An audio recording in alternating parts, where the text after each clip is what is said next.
സ്ഥാപനത്തിന്റെ ആധാരവും മറുഭാഗത്തിന് പരിശോധിക്കാവുന്നതാണ്. മറുഭാഗത്തിന്റെ സ്ഥാപനങ്ങളുടെ ആധാരം ഞങ്ങൾക്കൊന്ന് കാണണം. ആധാരം കണ്ടിട്ട് വ്യക്തികളുടെ മരണശേഷം ലിൽഅക്കരി മിസ്ലു ഹള്ളിൽ ഉൻസയൈനി എന്ന് ഖുർആൻ പറഞ്ഞതുപോലെ ആണിന്റെ പകുതി മുതൽ പെണ്ണിന് വാപ്പാന്റെ മുതൽ എന്ന് പറഞ്ഞല്ലോ ഖുർആനില്. ആ രീതിയിൽ കൈകാര്യകർത്താക്കൾക്ക് ശേഷം തങ്ങളുടെ മക്കൾക്ക് ഭാഗിച്ചെടുക്കാൻ പറ്റും വിധത്തിലാണെങ്കിൽ അതിൽ ചെറിയൊരു മാറ്റം വരുത്തി ഖിയാമത്ത് നാൾ വരെ സമുദായത്തിന് കിട്ടുന്ന രീതിയിലാക്കണം. അതാണ് ഞാൻ പറഞ്ഞ ഡിമാൻഡ്. സമുദായത്തിന് കയ്യിൽ കിട്ടുന്ന രീതിയിലാക്കണം. ബാപ്പ മരിച്ചാല് ആണിന്റെ പകുതി പെണ്ണുങ്ങൾക്ക് കെട്ടിലൊന്നും ആ കോലത്തിൽ ഒരിച്ചെടുക്കാൻ പറ്റിയ രീതിയിലാകാൻ പാടില്ല. അതുകൊണ്ട് ആധാരം ഒന്ന് കാണണം. ആധാരം ഒന്ന് കാണണം എന്ന് പറയേണ്ട താമസം കണ്ടോ. മർക്കസ് കിട്ടണമെന്നാ പറയുന്നത്. മർക്കസ് കിട്ടുന്നല്ല, നടത്തിപ്പേര് മാറണ്ട, മരണം വരെ മാറണ്ട. ഇനി അയാളെ ശേഷം മക്കളായിട്ടും ആയിക്കോട്ടെ, ആധാരം ഒന്ന് കാണണം. അപ്പൊ ആധാരം കാണണമെന്ന് ഞാൻ പറയാൻ കാരണം എന്താ? ആധാരത്തിന്റെ കോപ്പിന്റെ അടുത്തുണ്ട്. ആധാരത്തിന്റെ കോപ്പിന്റെ അടുത്തുണ്ട്. അതുകൊണ്ട് തന്നെ ഒന്ന് കാണണം എന്ന് പറഞ്ഞാൽ നമുക്കൊന്ന് കൂടിയിരുന്ന് വായിക്കണം. ഈ സമുദായത്തോട് ചെയ്യുന്ന കടും ക്രൂരതയാണ്. ഇപ്പൊ കണ്ടോ ഒരു ജേഡിന്റെ പേരിൽ വിവാദം. മസ്ലഹത്തിന് മണ്ണാങ്കട്ടെ കട്ടോന്റെ കൈ മുറിക്കണം എന്നാണ് എന്റെ അഭിപ്രായം. ലാലു പ്രസാദ് യാദവ് കാലികളുടെ ഭക്ഷണത്തിൽ കൈയിട്ട് വാരുമ്പോ വേറെ ചില എത്തിയും കുട്ടികളുടെ ഭക്ഷണത്തിലാ കൈയിട്ട് വാരുന്നത്. കൈയിട്ട് മുറിക്കണം. കട്ടോന്റെ കൈ മുറിക്കാനുള്ളതാ. ഞാൻ അനുകൂലിക്കുന്നില്ല. ആരായാലും വേണ്ടില്ല. കള്ളനോട്ട് അടിക്കണില്ലാതെ ലാഭം നൽകിയിട്ടാ ചിലര് സ്ഥാപനം നടത്തുന്നത് അല്ലേ. സ്ഥാപനത്തിന്റെ ആസ്തി 10 ലക്ഷം. സ്ഥാപനത്തിന് പിരിവിന് പോണവന്റെ ആസ്തി 1.5 കോടി. ഈ രീതിയിലുള്ള ചെയ്തി മരിച്ചണ്ടേ? ഗ്രൂപ്പ് പറഞ്ഞ് നടന്നാ മതിയോ? മരിച്ചണ്ടേ? കാലാകാലം ഗ്രൂപ്പ് നടക്കുക. യതീം കുട്ടികളുടെ ദർസിന്റെ സ്ഥാപനത്തിന്റെ പേരിൽ വ്യാജ പിരിവെടുക്കുകയും തെറ്റായ മാർഗത്തിൽ ചെലവഴിക്കുകയും ചെയ്യുന്ന വ്യക്തികളുടെ സ്വകാര്യ സ്വത്തായി രജിസ്റ്റർ ചെയ്തു വെക്കുന്ന സമീപനത്തെ അനുകൂലിക്കാൻ കഴിയില്ല. ഞങ്ങൾ ഈയിടെ പൊട്ടച്ചിറ അൻവരി അറബി കോളേജിൽ നിന്ന് ഇവരുടെ ആളുകളെ ഒന്നാകെ ഇറക്കി വിട്ടു. പോകാൻ പറഞ്ഞു സർവണ്ണത്തിനോടും പോകാൻ പറഞ്ഞു. ഞാൻ ഒരു കാര്യം കൂടി പറഞ്ഞു, പക്ഷെ എനിക്കതിന് സമയം കിട്ടിയില്ല. അവിടെ ഇറങ്ങിപ്പോയിട്ട് സെർഫോ ടൈഡോട്ട് ഇട്ടാവുന്ന കഴുകണം. എന്റെ ആശയം ഞാൻ ആത്മാർത്ഥമായി പറയണം, നന്നായി ഒന്ന് കഴുകുക. ടൈഡ് അല്ലെങ്കിൽ സെർഫ് ഇട്ടിട്ട് കഴുകി വൃത്തിയാക്കിയിട്ട് ഇന്ന് രണ്ടാമത്തെ കൂട്ടാണ് കഴിക്കാൻ മതി. സർവണ്ണത്തിനെ ഇറക്കി വിട്ടു. എന്താ ഇറക്കി വിടാൻ കാരണം അറിയാം നിങ്ങള്? അല്ലയില്ലേ മിർരീഖി കുടുംബത്തിൽപ്പെട്ട ഒരു പ്രമുഖ അറബി 30 ലക്ഷം രൂപ പൊട്ടച്ചിറ അൻവരിയയുടെ സ്ഥാപക ഫാത്തിമ ബീവി എന്നവരുടെ പേര് പുതുശാസിനിയായിരുന്നു. അവരുടെ സ്ഥാപനത്തിന്റെ കീഴിൽ ഒരു ഇംഗ്ലീഷ് മീഡിയം സ്കൂൾ ഉണ്ടാക്കാൻ വേണ്ടി കൊടുത്തു. ഭൂമി വാങ്ങി 2 നില കെട്ടിടവും പണിതു. കുറെ കഴിഞ്ഞിട്ടാണ് ആധാരം പരിശോധിച്ച് നോക്കിയത്. നോക്കുമ്പോൾ 3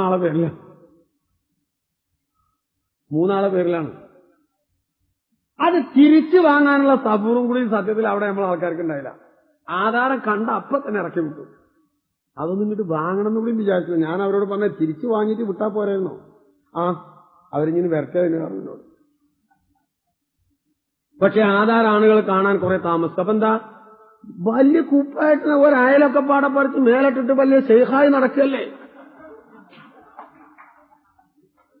ഒരയലാകെ പറിച്ച് മേലെ കൂടി ഇട്ടിട്ടാ ചേർത്താണ് നടക്കുന്നത്. ഇത് ദഹിക്കോ? എന്തേ ഞങ്ങളൊക്കെ പോണ്ടല്ലോ. ഞാനും ഒരുപാട് തവണ കളിപ്പ്. അതൊന്നും നിങ്ങളൊന്നും ഇങ്ങോട്ട് പറഞ്ഞാണ് 10 ഫിൽസ് എന്ന് പറഞ്ഞാൽ 10 ഫിൽസ്. എന്നൊന്ന് പറഞ്ഞാണ്. അങ്ങനെ ആൾക്ക് പറയാൻ കഴിയില്ല.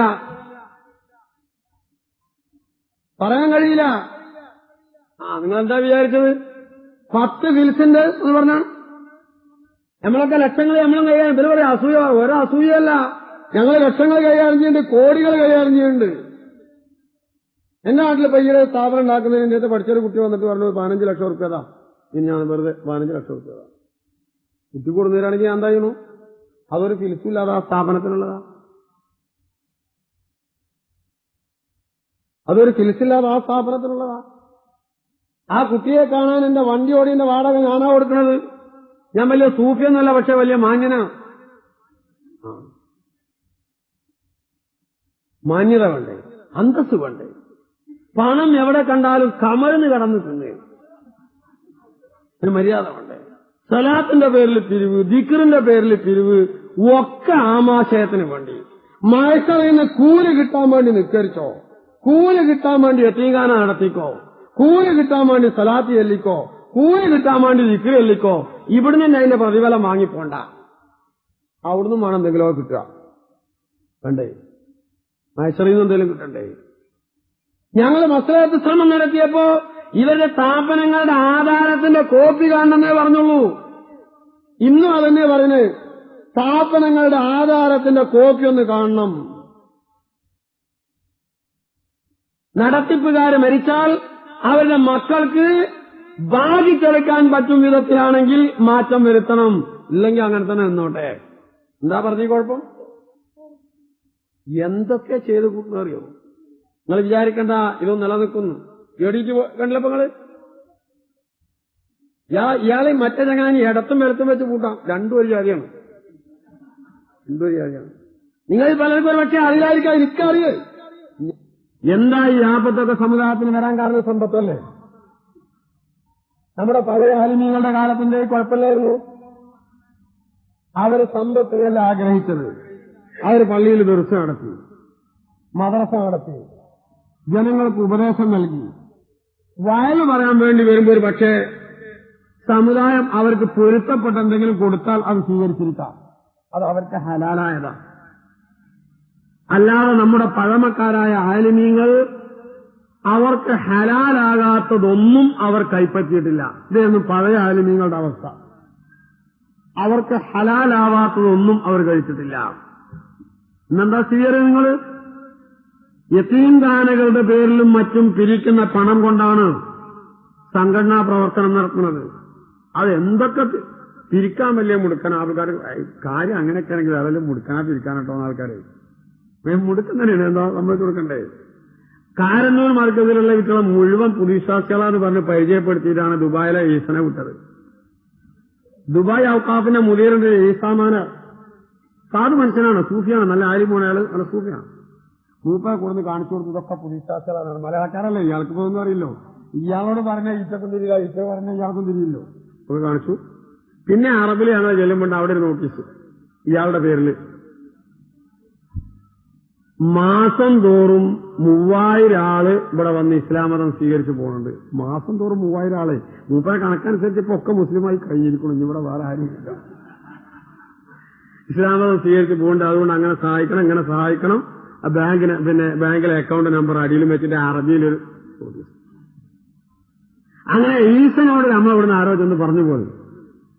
അതൊന്നും പുതുവിശ്വാസികളല്ല. അതവിടെ കുറെ അറബി കോളേജിൽ പഠിക്കുന്നത്, കുറെ ബോർഡിംഗ് പഠിക്കുന്നത്, വേറെ കുറെ ITC മറ്റുള്ളതിലൊക്കെ പഠിക്കുന്നതാണ്. പുതുവിശ്വാസികളല്ലാന്ന് പറഞ്ഞപ്പോൾ ഞാൻ എന്റെ കണ്ണുകൊണ്ട് കണ്ടതല്ലേ, ഇവര് കണ്ടതല്ലേ ഈ പുതുവിശ്വാസികളൊക്കെ കൂടി എമ്മുടുക്കം തന്നെയല്ലേ. അതായത് ഇത് ഹലാലാകോ ഇല്ലേ യാതൊരു നോട്ടോ ഈ പടത്തിലില്ലേ, ഒരു നോട്ടമല്ല. ഈ രീതിയിൽ മസ്റഫ് വകമാറി ചെലവഴിച്ചാൽ പടച്ചവനോട് സമാധാനം പറയണ്ടേ? പടച്ചവനോട് സമാധാനം പറയണ്ടേ? വകമാറി ചെലവഴിച്ചാൽ വകമാറി ചെലവഴിക്കുന്നു എന്ന് ഉറപ്പല്ലേ? അൽബയാൻ ദിനപത്രത്തിലുണ്ട് ഒരിക്കൽ അൽ മർക്കസു നിസ്വമല്യൂനി താലിബിൻ. കായന്തൂർ മർക്കസ് നിസ്വമല്യൂൻ 5 ലക്ഷം വിദ്യാർത്ഥികളെ സംരക്ഷിക്കുന്നുണ്ട്. 5 ലക്ഷം വിദ്യാർത്ഥികൾ. അപ്പൊ നമ്മളന്നതിനെ എതിർത്തു. അത് ഊപ്പറ വിശദീകരണം, അതൊരു പൂജ്യം ഏറിയതാണ്. നിസ്വമല്ലു എന്ന് പറഞ്ഞാൽ എവിടെ പൂജ്യം? അക്കത്തിൽ എഴുതിയിരിക്കുകയാണെങ്കിൽ പൂജ്യം. നിസ്ഫ $500,000 എന്ന് പറഞ്ഞതിൽ എവിടെ കൂട്ടുകെട്ട് പോയി? അതും മുഴുങ്ങും ഇതിന്റെ കൂടെയുള്ള വിദ്യകളെ തലയിൽ എന്തെങ്കിലും വേണ്ടേ ആദ്യം എല്ലാം പറഞ്ഞിട്ട് കാര്യമുണ്ടോ? ഞാൻ ഇവരെ ആക്ഷേപിക്കുന്നില്ല, കാരണം അവർക്ക് വിവരമില്ലാഞ്ഞിട്ടാണ്. അവരാക്ഷേപിച്ചിട്ട് കാര്യമില്ല. കള്ളപ്രചരണം നടത്തി പണം ഉണ്ടാക്കി ആ പണം സമുദായത്തെ ഭിന്നിപ്പിക്കാൻ വേണ്ടി ദുരുപയോഗപ്പെടുത്തുക, അതാ സങ്കടം. ഈ പോട്ടെ, അങ്ങനെയൊക്കെ ഉണ്ടാക്കി അത് ഈ സമുദായത്തിന്റെ നന്മയ്ക്ക് വേണ്ടിയല്ല ഉപയോഗപ്പെടുത്തുന്നത്, അത് ഈ സമുദായത്തെ ഭിന്നിപ്പിക്കാൻ വേണ്ടി ദുരുപയോഗം ചെയ്യാണ്. വ്യാജപ്രചരണം നടത്തി മാക്സിമം പണം സമ്പാദിച്ച് ആ പണം ഈ സമുദായത്തിൽ ഭിന്നിപ്പുണ്ടാക്കാൻ വേണ്ടി ദുരുപയോഗം ചെയ്യുന്നു. എനിക്ക് ഈയിടെ ഒരു അനുഭവം, ഞാൻ അധികം പറയുന്നില്ല, നിർത്തുകയാണ്. കോഴിക്കോട്ട് നിന്ന് ഞാൻ ബസ് കയറി. അപ്പൊ അന്ന് ഞാൻ തൊപ്പി വെച്ചിട്ട് ഒരു പരിക്കമുണ്ട് കണ്ട തോളിട്ടിട്ടാണ്. ഞാൻ ചിലപ്പോൾ അങ്ങനെ പോലെ ഒരു കള്ളിത്തുണി എടുത്തിട്ടുണ്ട്, ഒരു പരിക്കമുണ്ടും. അതിന്റെ അടുത്ത് നല്ല ഉഷാറിൽ നല്ല ഡ്രസ്സ് ധരിച്ചൊരു മൂലയിൽ വന്നിരുന്നു. മൂപ്പരത്തൊരു തസ്ബീഹ് ചെല്ലുന്ന യന്ത്രമൊക്കെ ഉണ്ട്.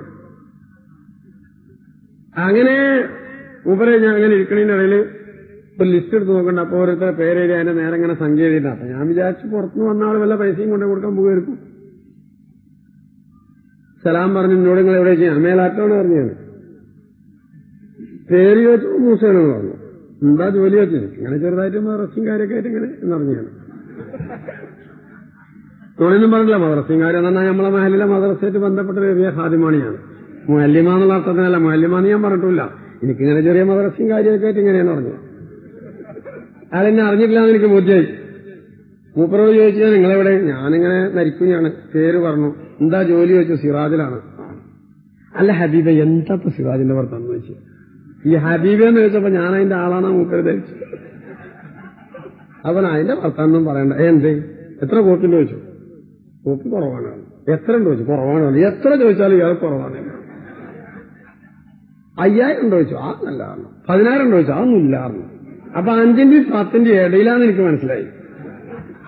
അപ്പൊ ഞാൻ ഇയാളുടെ ഇങ്ങനെ പറഞ്ഞു, പിന്നെ ഇങ്ങനെ എത്ര ജീവനക്കാരുണ്ടെന്ന് ചോദിച്ചാൽ 60 ജീവനക്കാരുണ്ട്. ശമ്പളം ചോദിച്ചപ്പോ 3000 മുതൽ 6000 വരെ ശമ്പളം, 60 ആൾക്ക്. അപ്പൊ ഞാനിങ്ങനെ കാൽക്കുലേറ്റ് ചെയ്തിട്ട് അപ്പോ ഏകദേശം ഇത്ര റുപ്യ ഒരു മാസത്തിൽ ചെലവ് വരുമല്ലോ.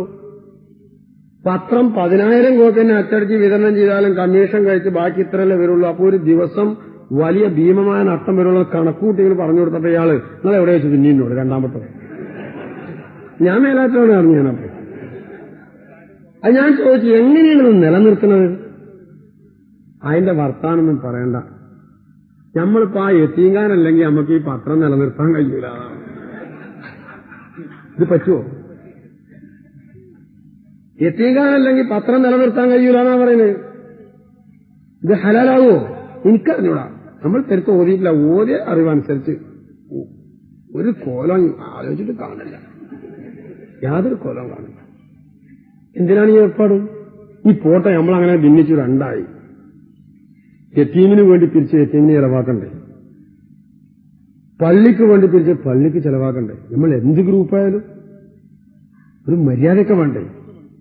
ഈ സുന്നത്തി ജമാഅത്ത് എന്ന് പറഞ്ഞതിലൊരു പ്രത്യേകത തറാവീന്റെ റക്അത്തിലും കൈ കെട്ടുന്നിടത്തും മാത്രമല്ല, മുജാഹിദിൽ നിന്ന്, ജമാഅത്തിൽ നിന്ന്, മറ്റ് ബിദഈ പ്രസ്ഥാനക്കാരിൽ നിന്ന് ഭിന്നമായി നമ്മുടെ ജീവിതത്തിലും ഇടപാടുകളിലും പരമാവധി സത്യസന്ധതയും നീതിയും പുലർത്തുന്നവരാവണം. ഇനി പോട്ടെ, സമൂഹം മൊത്തം ദുഷിക്കുമ്പോൾ നമ്മളും ദുഷിക്കേർക്കും. എന്നാലും മറ്റോലക്കാണ് മെച്ചാവണ്ടേ? തമ്മിൽ ഭേദം.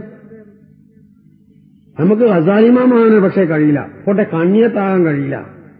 എന്നാൽ ഇന്ന് ജീവിച്ചിരിപ്പുള്ള മറ്റ് ബിദഈ പ്രസ്ഥാനക്കാരെക്കാണ് മെച്ചം നമ്മളാവണ്ടേ? ആവണ്ടേ? നിങ്ങൾ ആലോചിച്ച് നോക്കി. ഈ ഒരു നേരും നെറിയും ഇല്ലാത്ത ഇടപാട്. ഇത്രേ പറയാൻ നിവൃത്തിയുള്ളൂ. ഇതിലേറെ പറയാനുണ്ട്. നീ പറയിപ്പിച്ചാ പറയണ്ടേ? പിന്നെ